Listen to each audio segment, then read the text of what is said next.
Good day. My name is Adebayo Opadeyi, and this is my preliminary presentation for my Mechanical Engineering Final Year Project 2020-2021. The title is Optimizing the Extrusion Method of Waste Plastic in the Production of 3D Printing Filament. 3D printing is a small yet growing industry in Trinidad and Tobago. Considering the issue of increasing amounts of plastic worldwide, the ability to utilize used plastic as filament broadens the reach of recycling. However, there exist many challenges in extruding recycled plastic. Therefore, there is need to optimize the creation of such filament to facilitate a cheaper and more efficient feasible practice. The aim of this project is to contribute to the actions and initiatives designed to improve the recycling capacities of small island developing states. More specifically, to research, identify, and test the best methods of extruding recycled filament for 3D printing. So our objectives are as follows. Identify various methods of 3D filament extrusion. Using the methods found, extrude 50 centimeters of recycled PET and HDPE filament with a diameter of 1.75 centimeters with a tolerance of 0.03. Determine and document an improved method of extrusion with precautions to be taken. So for my scope, I am acknowledging that there are many types of 3D printers. However, only one of them uses filament.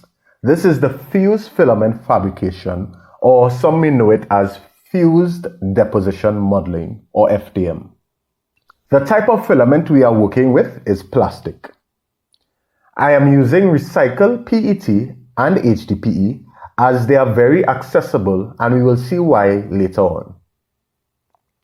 An assumption made in this project is that any yearly rate of degradation by radiation and bacteria is assumed to be negligible.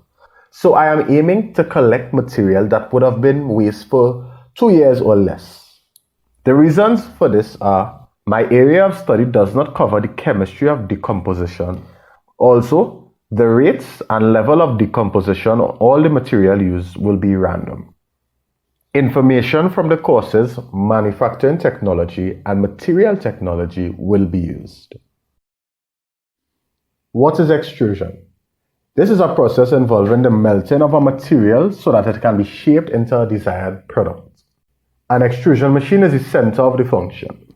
Though they may come with different appearances, they possess some core parts: a hopper, a screw, a die, and heaters.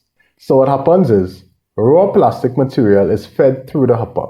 The barrel is heated to a set temperature. Once obtained, the screw starts to rotate, pushing the now molten material forward against the die. The die will have a hole in the shape of the desired shape of the potential product. This is an important process in the manufacturing sector as it can be used to create a large range of products. Products include sheets, tubes, and pipes. Here we see two machines. Same concept, different objectives. The industrial machine may be used to make PVC piping or plastic resin, but the one on the right is built to produce 3D printing filament. What is 3D printing? This is a form of additive manufacturing. It was first used in 1981 by Hideo Kodama, but patented in 1986 by Charles Hull. Essentially, it is a computerized machine that uses digital files to form objects by adding material layer by layer. Some of the most common types of 3D printers include fused filament fabrication, stereolithography, laser printing, and polyjet. As stated in the scope, only one of these uses a filament version of the material, and that is fused filament fabrication. These types of printers operate by firstly designing or choosing a concept via modeling software.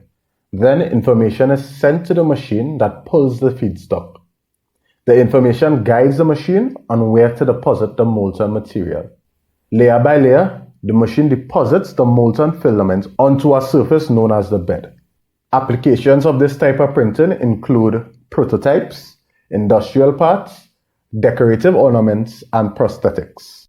3D printing filament can be a variety of materials. The most common is thermoplastic. This includes PLA, ABS, PET, and HDPE. Now the process is very dependent on quality filament for quality prints. Filaments have a required shape, which is cylindrical, and a size which can be 1.75 millimeters or as high as 3 millimeters in diameter. But the most important quality is a constant diameter. What is PET? A synthetic polymer made through polymerization of two organic compounds, ethylene glycol and terephthalic acid, producing polyethylene terephthalate and water. A popular use is plastic bottles for water and soft drinks. Its recycling number is 1. And HDPE? Another synthetic polymer. This is a type of polyethylene that is polymerized from ethylene monomers with Ziegler-Natta and metallocene catalysts. We can find this in the form of cream bottles and bottle caps. Its recycling number is 2. From these uses, we can see why they were chosen to be investigated, as they are very accessible as waste. So for this project, a lot of literature is going to be looked at as I try to identify the best process in extruding PET and HDPE. So far, a few main articles have been identified and analyzed, but continuing into the next phase, I will be looking for more methods. The first piece of literature I will share is actually from a successful method done on YouTube by CNC Kitchen in Germany.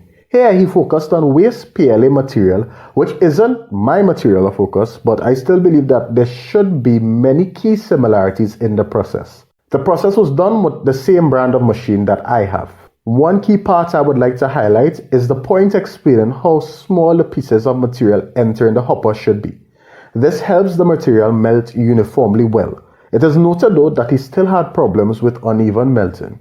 He combated this by raising the temperature.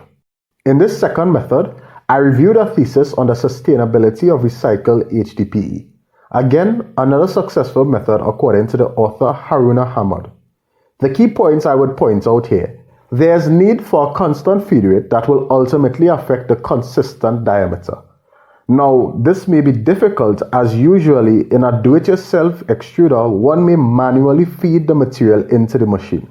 During my tests, I will observe how best I can control this. Another point is that it was stated that water causes too much shrinkage. Water is known to help quench hot materials. This quickens the cooling of an object. Perhaps the shrinkage occurs because of the absorption and release of the water when cooling. He also spoke about melt flow index, or MFI, which measures the rate of mass flow of the material. This may be important as it may explain why I may get difficulty in extruding either the HDPE or the PET.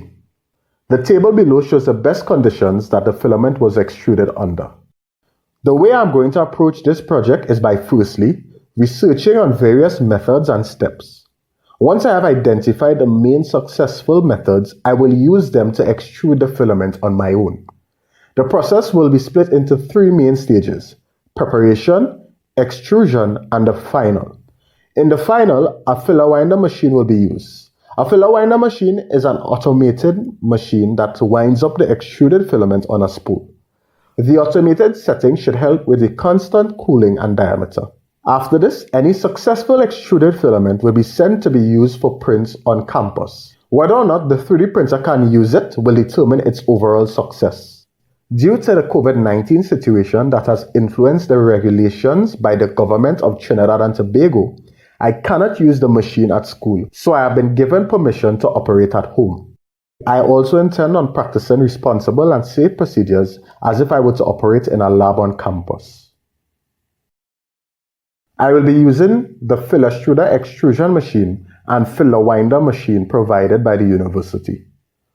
I will also use cooling fans to help with controlled cooling, pliers to hold the freshly extruded material since it will be very hot, vernier caliper to measure the diameter, a shredder, oven to preheat and dry the plastic before extrusion, and shredded plastic PET bottles and HDPE bottle caps. At this point, I would like to thank you for your time and encourage you to continue staying safe in this trying time.